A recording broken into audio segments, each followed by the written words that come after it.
สบายดีเพื่อนๆที่เข้ามารับชมคลิปวิดีโอนี้เนาะมื้อนี้ข้อยมีแอปที่ว่ามาแนะนำเป็นแอปหาเงินพี่เนาะที่ว่ามันเป็นโตเค็นหนึ่งที่ว่าหาก็เปิดโตมาเนาะเป็นโตเค็นตัวนี้เนาะ ETHOC เนาะซึ่งทำอิฐนี่ให้เพื่อนๆกดเข้าไปที่ลิงก์กล่องคลิปวิดีโอนี่ซะก่อนเนาะแล้วหลังจากนั้นแล้วก็ดาวน์โหลดแอปมา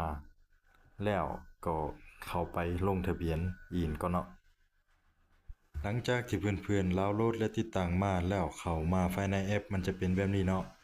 ให้เพื่อนๆส่องทำอิฐนี่ให้เพื่อนๆเสิร์ชอีเมลเนาะอีเมลที่นำเสิร์ชอยู่เนาะแล้วก็ใส่ตัวที่2ให้เสิร์ชรหัสเนาะรหัสผู้แนะนำเนาะซึ่งข้อยเลยปะไว้ที่กล่อง description นี่เนาะแล้วก็กดคำว่า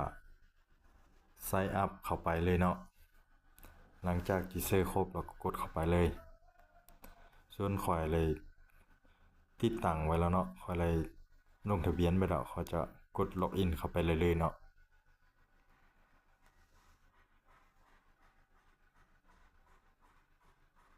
มันจะมีอีเมลที่ส่งมาจะมีรหัสหรือว่าตัวเลขส่งมาทางอีเมลเนาะให้เฮานั่นแล้วเข้ามาหน้านี้ให้เฮาแก้แคปซ่าเนาะกดเข้าไปที่รูปสี่เหลี่ยมนี่เลือกตามรูปที่มันบอกเนาะเลือกจักรยานเนาะแล้วก็เลือกติ๊กตัวที่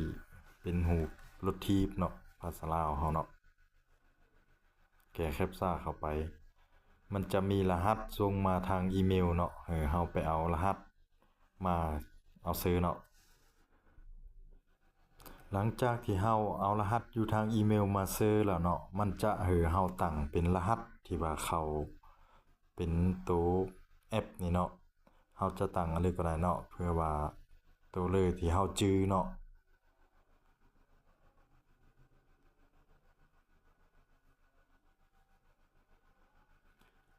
แล้วมันจะนำเฮาเข้ามาทางแอปเนาะทางในมันจะเป็นแนวนี้เนาะทางในเนาะภารกิจแต่ละมื้อนี้เนาะมันจะเฮาเข้ามาเช็คอินที่นี้เนาะซึ่งมื้อนี้ข้อยก็เลยเช็คอินไปแล้วเนาะมื้อละ2เทื่อเนาะเช็คอินเนาะแล้วตัวที่2จะเข้ามาวันนี้เนาะถือว่าเข้ามาเฮ็ดเป็นแบบสำรวจเนาะทางแอปเขาเลยเฮ็ดไปเนาะตัวนี้เนาะมื้อนี้ข้อยก็ยังบ่ทันได้เฮ็ดเนาะข้อยก็เลยจะเฮ็ดเลยเนาะ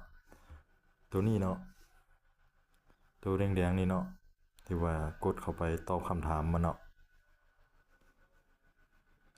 เฮาเลือกตัวเลยก็ได้เนาะกดมั่วๆไปก็ได้ถ้าบ่ฮู้อ่านภาษาอังกฤษเนาะแต่ถ้าผู้ใดฮู้อ่านก็ตอบถูกก็แฮงเป็นการดีเนาะแล้วก็กดคอนเฟิร์มเนาะกดคอนเฟิร์มอยู่หลุมนี่เนาะ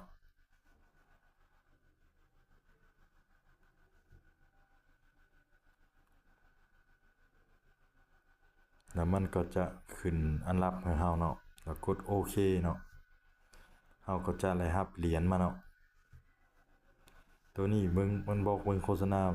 ถือว่ากดตัวนี้ไปก็ได้เนาะยังบ่เบิ่งตอนนี้เนาะสำเร็จเนาะมื้อนี้ตอบคำถามมื้อนี้เนาะเป็นแบบสำรวจมื้อนี้เฮากลับไปเนาะมันก็จะได้รับเหรียญมานี่เนาะถือว่าตัวนี้เหรียญนี่ตอนนี้ราคาอยู่ประมาณ 0.04 ปานนั้นเนาะหรือว่ามันอาจจะขึ้นจะลงก็บ่ฮู้เนาะแต่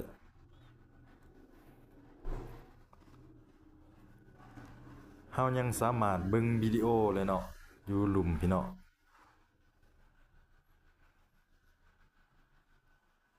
ตัวนี้ถือว่าสามารถเบิ่งวิดีโอเฟิร์มเนาะถือว่าได้รับเหรียญเนาะ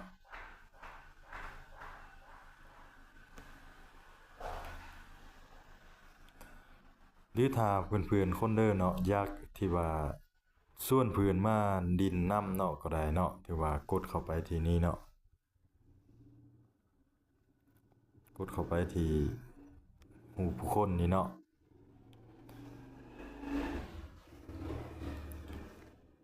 แล้วก็ copy เอาลิงก์อยู่นี่เนาะส่งเนาะแล้วก็ copy เอารหัสนี่ส่งให้เขาเนาะที่ว่าให้เขาแนะนำเข้ามาติดตั้งไหลเนาะมันก็จะได้รับเหรียญเพิ่มเนาะแล้วมันยังมีตัวหนึงอีกเนาะตัวนี้เนาะถือว่าเป็นการสปินเนาะเวลาครบเวลาแล้วมันจะให้สปินพี่เนาะตัวนี้สปินมันก็เนาะ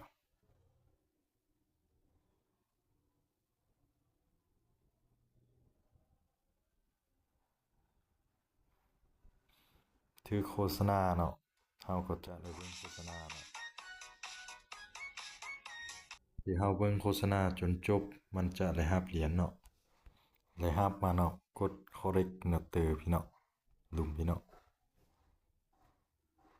ถือว่าได้รับเหรียญมาเนาะเพื่อนๆลองไปสมัครติดตั้งแล้วก็ดินเมืองเนาะเป๋าที่เสื่อมต่อกับ